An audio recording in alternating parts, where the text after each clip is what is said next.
ఎప్పుడైనా కూడా బీఆర్ఎస్ పార్టీలో ఏదన్నా డిఫరెంట్ వ్యూ చెప్పగలిగే వ్యక్తి ఎవరన్నా ఉన్నారంటే అది నేను ఒక్కదాన్ని మాత్రమే. అది కేసీఆర్ గారికి తెలుసు, ఆ పార్టీలో ఉన్న అందరికీ తెలుసు. కాకపోతే ఒక పార్టీలో ఒక సిస్టంలో ఉన్నప్పుడు ఇంటర్నల్గా చెప్తాం. ఆ సిస్టమ్ మనల్ని బయటికి పడేసి రోడ్డు మీద పడేసిన తర్వాత ఎక్స్టర్నల్గా చెప్పే పరిస్థితి క్రియేట్ అయింది. అంతే తప్పితే నా అభిప్రాయాలు మారలేదు, పరిస్థితులు మారినాయి అంతే. నేను అప్పుడు ఇంటర్నల్గా చెప్పింది ఇప్పుడు ఎక్స్టర్నల్గా చెప్పాల్సిన పరిస్థితికి నెట్టివేయబడ్డాను. నేను అనుకోని కోరుకొని తెచ్చుకున్నది కాదు. కానీ ఒక లేడీగా, పడకూడని అగచాట్లు పడ్డటువంటి ఒక వ్యక్తిగా నా సంకల్పం అయితే ఒకటే, నాకు ఉన్న మిగిలిన ఈ చిన్న జీవితంలో ప్రజలకు పనికొచ్చే పనులు చేయాలి. అలా చేయాలి అంటే నాకు తెలిసినటువంటి ఒకటే ఒక మార్గం, ఒక పొలిటికల్ వేలోనే సాధ్యమవుతుంది. రెవల్యూషన్ అనేది డాక్టర్ బాబాసాహెబ్ అంబేద్కర్ చెప్తారు రాజ్యాంగంలో, ఒక చుక్క రక్తం చిందకుండా నా భారతదేశ ప్రజలందరికీ నేను ఒక విప్లవాత్మకమైన మార్పును తీసుకొని వస్తాను ఈ రాజ్యాంగం ద్వారా అని ఆయన కాన్స్టిట్యూషన్. సో కేవలం ఒక పొలిటికల్ పార్టీ మాత్రమే బ్లడ్ షెడ్ లేకుండా ప్రజల జీవితాల్లో మార్పు తేగలుగుతుంది. సో అందుకే ఒక పొలిటికల్ పార్టీ పెట్టాలి, తెలంగాణ ప్రజల జీవితాల్లో మంచి మార్పును తేవాలనే ఉద్దేశంతో నేను ముందుకు వచ్చాను. నాకు తెలిసిన ఏకైక మార్గం అదే, కాబట్టి ఆ మార్గంలో నేను ప్రయాణిస్తూ ఉన్నాను. ప్రజలు ఆశీర్వదిస్తారు, దీవిస్తారు, వారి కోసం పనిచేసే అవకాశం ఇస్తారని బలంగా నమ్ముతా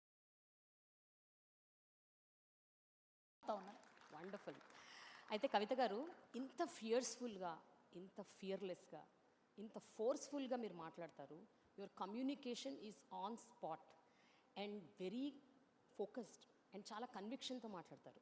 మీరు రాజకీయ పార్టీ పెట్టిన తర్వాత కూడా మీరు టీఆర్ఎస్ అని పెట్టడం వెనుక, అలాగే మీరు శ్రీరామనవమి రోజు మీ పార్టీని ప్రారంభించటం, అలాగే అంటే ఎన్నో అంశాల మీద మీరు అంటే ఆన్ స్పాట్ మాట్లాడతారు. So much I'm sure there is a very prompt strategy behind it. అంటే మీరు ఎంతో ప్లాన్డ్గా ఇదంతా చేశారని నాకు అనిపిస్తోంది. అండ్ నాకేమనిపిస్తుంది అంటే మిమ్మల్ని చూస్తే మీలో ఒక చాణక్యుడు, చంద్రగుప్తుడు ఇద్దరు ఉన్నారనిపిస్తుంది. You are not just a king maker, you are also maybe a king. So అంటే ఇంత స్ట్రాటజిక్గా I'm sure lot must have gone through your thought process. I want to understand that. అంటే ప్రధానంగా ఒకటండి, పాలిటిక్స్లో ఉన్నామంటే డెఫినెట్గా స్ట్రాటజికల్గానే ఉండాలి. నేను చాలా గొప్ప వ్యక్తి దగ్గర పాలిటిక్స్ నేర్చుకున్నాను కాబట్టి వారి స్ట్రాటజీ ఏది ఉంటుందో అది వంట పట్టించుకున్నటువంటి వ్యక్తిగానే ముందుకెళ్తాను తప్ప హడావుడిగా తొందరపాటుతో వెళ్ళాను. కాబట్టి ఖచ్చితంగా ఏది చేసినా ఒక ప్లానింగ్తోనే చేయాలి. ఇప్పుడు మనకు మహిళలకు ఉండే ఎక్స్ట్రా బర్డెన్ ఏంటంటే పొలిటికల్గా ముందుకు వచ్చినప్పుడు మనం ఫెయిల్ అయితే ఈ ఆడవాళ్ళకి ఏం అవకాశం ఇచ్చినా వేస్ట్ అని అంటారు. కాబట్టి ఆ బరువు అంతా నా భుజాల మీద ఉంటుంది, తెలంగాణ ఆడబిడ్డల బరువు, భారతదేశం ఆడబిడ్డల బరువు అంతా కూడా. సో పొలిటికల్గా నేను ఒక ముందడుగేసి ఒక పార్టీ పెట్టి వస్తున్నా అంటే ఎట్టి పరిస్థితుల్లో నేను ఫెయిల్ అవ్వకూడదనే ఉద్దేశంతో, ఆ కన్విక్షన్తో వెళ్తా ఉన్నాను. రెండు, ఒకటి ఆడపిల్లలు డిప్రెస్ అవ్వకూడదు. రెండు, తెలంగాణ ప్రజలు గత 10 సంవత్సరాల్లో 12 సంవత్సరాల్లో దేనికోసమైతే తెలంగాణ తెచ్చుకున్నామో అది రియలైజ్ కాలేదు. కాబట్టి టాపిక్ కూడా నెక్స్ట్ 10 years ఆఫ్ తెలంగాణ ఏంటి అని అడుగుతూ ఉన్నారు. సో లాస్ట్ డికేడ్లో ఏం జరిగింది, నెక్స్ట్ డికేడ్లో ఏం జరగాలి, ఇటువంటి ఒక పాజిటివ్ ఆలోచనతో ముందుకెళ్తా ఉన్నాం. నేను పార్టీ పెట్టినప్పుడు కూడా ఊరికే పెట్టలేదండి, చాలా మీరు అన్నట్టు నేను థింక్ చేశాను. సరే ఇవాళ ఇండియాలో జరుగుతున్నది ఏంటి అని ఒక సెకండ్ ఆలోచిస్తే, దాదాపు 140 కోట్ల జనాభా ఉన్న మన దేశంలో more than 85 to 90% of the people only వాళ్ళ మంత్లీ ఇన్కమ్ బిలో 30,000 ఉన్నది. బిలో 30,000 రూపాయలు నెలకు సంపాదించేటటువంటి అత్యంత పేదలు ఉన్నటువంటి దేశం మన దేశం. ఆ 30,000 నెలకు సంపాదించే దాంట్లో కూడా విద్యా వైద్యానికి 70% వాళ్ళ ఇన్కమ్ని ఖర్చు పెడతా ఉన్నారు. నిన్న మోదీ గారు వచ్చి ఒక మాట చెప్పి వెళ్ళారు, భారతదేశం యొక్క రిజర్వ్స్ లేవు, మనకు ఉండాలి రిజర్వ్స్ అని చెప్పారు. కానీ పర్సనల్ రిజర్వ్స్ కూడా చాలా ఇంపార్టెంట్ కదా. ఒక కుటుంబం దగ్గర కొంత సేవింగ్స్ ఉండాలి. ఆ ఉండకుండా అయిపోయే పరిస్థితులు ఎందుకు వస్తున్నాయి ఇవ్వాలి అంటే విద్య మీద, వైద్యం మీద కంప్లీట్గా 70% స్పెండ్ చేస్తాం. ఇక్కడ ఇంకో విషయం ఏంటంటే 90% బిలో 30,000 సంపాదిస్తున్నారంటే ఈ 90% పీపుల్ ఇండైరెక్ట్ ట్యాక్స్ కడతారు. ఎట్లాంటి ట్యాక్స్ అది? సబ్బు కొన్నా, షాంపూ కొన్నా, ఒక చిన్న కారా ప్యాకెట్ కొన్నా అటువంటి ట్యాక్స్ ఇండైరెక్ట్గా 90% జనాభా కడతారు. ఒక 10% జనాభా ఇలైట్ క్రౌడు, చదువుకున్న వాళ్ళు, అబవ్ 5 lakhs ఇన్కమ్ ఉన్నటువంటి వాళ్ళంతా ఇన్కమ్ ట్యాక్స్ కడతారు. సో ఈ ట్యాక్స్లన్నీ ప్రభుత్వానికి వెళ్తాయి. ప్రభుత్వం మనకేం చేయాలి? విద్యనివ్వాలి, వైద్యాన్ని ఇవ్వాలి. ఇవాళ ప్రజలకు ఏమవుతుందంటే ఒక పక్క ట్యాక్సులతో ఖర్చు అవుతుంది. ట్యాక్సులు తీసుకున్న ప్రభుత్వం హెల్త్ కేర్ ప్రొవైడ్ చేయట్లేదు కాబట్టి హాస్పిటల్లో పడితే మళ్ళీ సెకండ్ టైం కూడా మళ్ళీ మనకు ఖర్చు అవుతుంది. సో మొత్తం మన ఇన్కమ్ ఏదైతే ఉందో, ముఖ్యంగా పేద మధ్యతరగతి వాళ్ళ ఇన్కమ్ ఏదైతే ఉందో 70% కూడా విద్యకు, వైద్యం ఖర్చు అవుతుంది. సో నేను పార్టీ పెట్టే ముందు ఒకటే ఆలోచించాను, నేననే వ్యక్తిని ఒక పార్టీ పెట్టడం ద్వారా నా ఫోటోలు 10 చోట్ల వేసుకోవడం, 10 మంది పేపర్ వాళ్ళకి రాసుకోవడానికో, 10 మంది యూట్యూబ్ ఛానల్ వాళ్ళకు టైంపాస్ చేసుకోవడానికో కాదు కదా పార్టీ పెట్టే.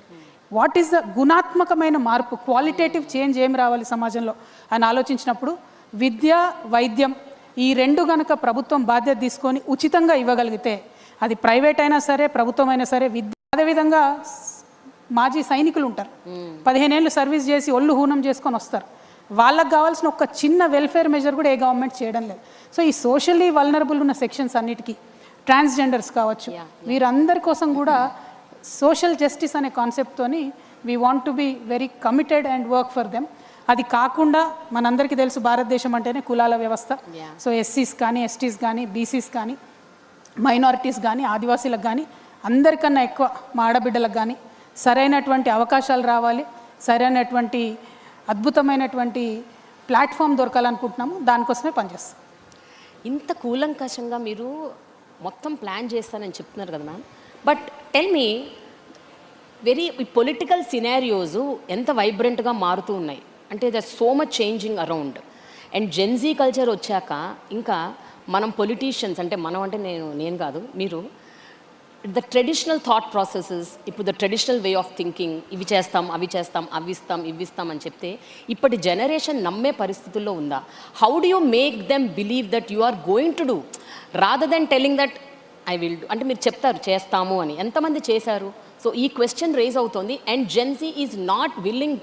నేను ఆ పాట ఎందుకంటున్నానంటే 2010లో పుట్టిన వాళ్ళు ఇప్పుడు 2028లో ఓట్లు వేస్తారు. వాళ్ళెవ్వరికి కూడా తెలంగాణ ఉద్యమం గురించి కానీ, రెవల్యూషన్ గురించి కానీ, కేసీఆర్ గారు ఎంత కష్టపడ్డారు అవన్నీ I don't know how many people really know. I'm not sure. I don't even want comment on that. But నాకేంటి అంటే ఇప్పటి పొలిటికల్ సినారియోస్, ఇప్పటి పొలిటీషియన్స్ మీద ఎంతవరకు వాళ్ళకి నమ్మకం ఉంది? And when you say all of this, do you think that will convert into votes? అంటే ఒక్కటండి, సిచ్యువేషన్స్ మారినా, ఫ్యాషన్ మారినా, ట్రెండ్ మారినా, ఎప్పుడైనా బేస్ కోర్ అనేటటువంటిది ఒకటే ఉంటుంది. What is the core of my party? What is my core belief? Telangana is my core belief. Telangana first is my core belief.